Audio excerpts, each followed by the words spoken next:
له اهل کتاب او مشرکانو څخه چې کوم خلک کافرو هغوی له خپل کفر څخه راګرځیدونکي نه وو تر څو چې هغه ته څرګند دلیل را نشي. یعنی د الله له لوري یو پیغمبر چې سپېڅلې صحیفه ولولي واوروي چې په هغه کې بيخي سمې صحیح لیکنې شوي وي.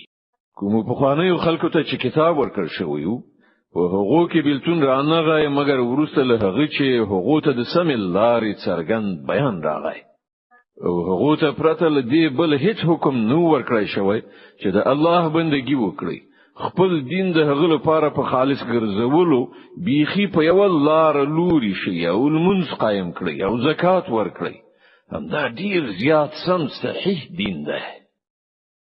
له اهل کتاب او مشرکانو څخه چې کوم خلک کافر شوي دي هغوی به ارومرو د دوزخ اور ته لاړ شي او د تل لپاره به پکې اوسېږي.